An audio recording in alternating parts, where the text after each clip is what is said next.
Alright, guys, we're continuing to chapter 19 of Nancy Drew's Secret of the Old Clock. Startling Revelations. Dad, it's nearly 2 o'clock now. Mr. Crowley's relatives should be here in a few minutes. I'm so excited. Carson Drew, who stood in the living room of the Drew home with Mr. Warren from the bank, smiled at his daughter as she fluttered about, arranging chairs. I believe you're more thrilled than if you were inheriting the fortune yourself, he remarked. I am thrilled, Nancy admitted. I can scarcely wait until the will is read aloud. Won't everyone be surprised? Especially the Tophams. Do you think they'll come? Oh yes, the Tophams will be here. And, unless I'm mistaken, they will bring a lawyer with them.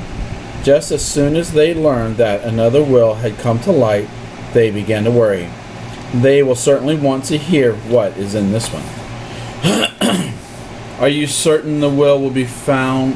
The will we found can't be broken? Nancy inquired anxiously. Of course I can't be certain, Nancy, but I have gone over it carefully, and so far as I can tell, it is technically perfect. I also asked a couple of lawyer friends, and they agree. Josiah Crowley was peculiar in some ways, but he was a very smart man. I'll promise you the Tophams will have a difficult time if they try to contest this will. The bank will help you fight, Mr. Warren put in. The bank will help you fight, Mr. Warren put in. With the exception of Abby Rowan, who was still confined to bed, all the old gentleman's relatives had promised to be present. Grace and Allison Hoover, although not relatives, had also been invited. It's too bad Mrs. Rowan can't come, said Nancy, but I'll take the news to her this very afternoon.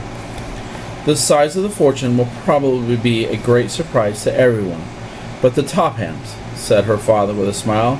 Nancy, you did a remarkable piece of detective work. It was fun, she said modestly, and I can hardly wait to have it all cleared up. We may have some trying minutes with the Tophams, Nancy, her father warned. Yes, I suppose so. I expect anybody would be sorry to see fortune slip away.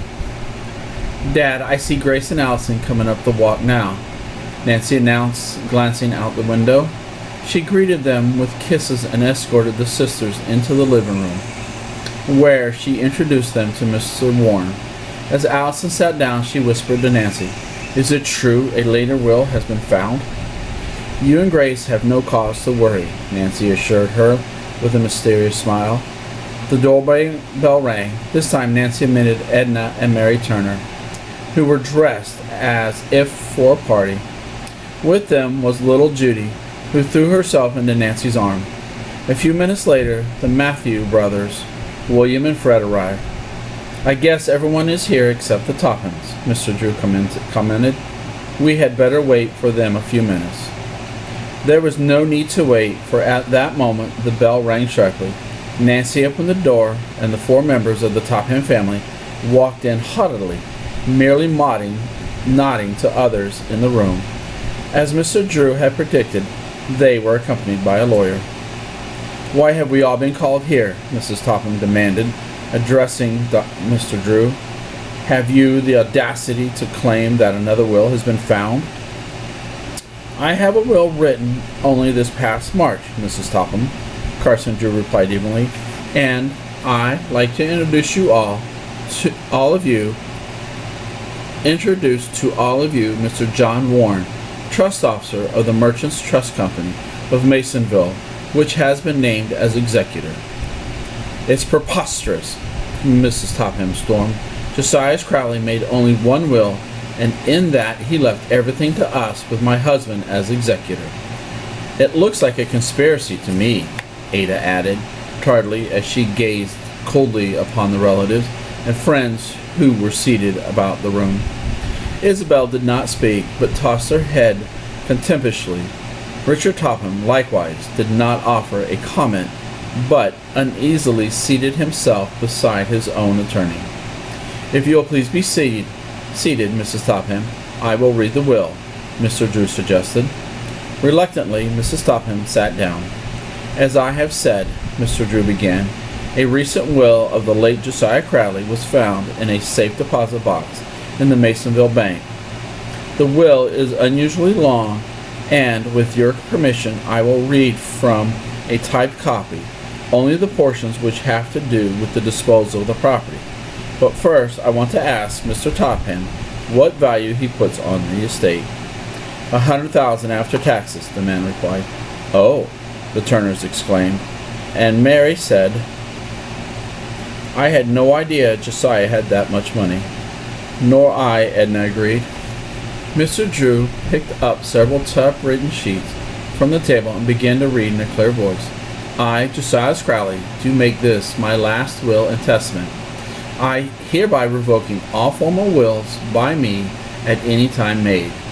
I give and bequeath all my property, real and personal, as follows.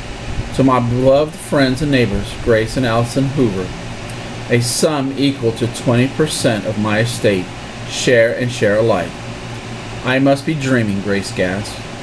You mean I'm going to get $10,000? Allison cried. She burst into tears. Oh, Nancy, you did this for me. Now I can have my voice lessons. Isabel Topham eyed her disdainfully. It would take more than $10,000 to make a singer out of you, she said maliciously. Quiet, commanded her father. Let's hear what else this will say. His daughter subsided, but his wife exclaimed spitefully, This is a fraud. The Hoovers aren't even relatives. It is no fraud, Mr. Drew told her quietly. Again he picked up the will and began to read. To Abby Rowan, my late wife's cousin, in consideration of her kindness to me, a sum equal to 10% of my estate. Oh, I'm so glad, Grace murmured. Now she'll be able to get the medical and other attention she needs. And have someone live at her house to take care of her, Nancy said. The old lady gets $10,000, Ada Topham said harshly. What did she ever do for Cousin Josiah? Angrily, she turned to her mother. We took care of him for years. She didn't. I'll say not, Isabel echoed, her voice tart. To my cousin Fred and William Matthews, the sum equal to 20% of my estate, share and share alike, Mr. Drew read. We didn't expect that much, Fred Matthews declared, in genuine surprise. Josiah was very kind. Fred smiled. Now we can take a trip like we've always wanted to, William. That's right. I just can't believe it. A long trip on an ocean liner or a plane. To my cousin Edna and Mary Turner, 20% of my estate, share and share alike. Oh, how generous, Edna murmured. Now, little Judy can have the thing she's always wanted to give her. Yes, said Mary Turner. Oh, I feel so relieved. Aren't we mentioned at all? Mrs. Topham broke in sharply. Mr. Drew smiled. Yes, you are mentioned. I'm coming to that now. To Richard Topham, $5,000. To Grace and Alvin Hoover. Hold on, cried Mrs. Topham. What about me and the girls? No money was left to you, the lawyer stated simply. Isabel gave a shriek. Oh no, oh no, oh mother, all those bills. What'll we do? Ada, too, had cried out. I'll have to go to work. Oh, I can't bear the thought of it. When the furor died down, Mr. Drew read on. To Grace and Allison Hoover, my household furniture now in the possession of Mrs. Richard Topham. There was a gasp of surprise from everyone in the room, and Mrs. Topham half rose from her chair. It was generally known that in River Heights, that she had practically confiscated Josiah Crowley's furniture at the time he had been induced to make his home with the Tophams. How insulting, the woman cried. Just Josiah Crowley didn't hint that I took his furniture.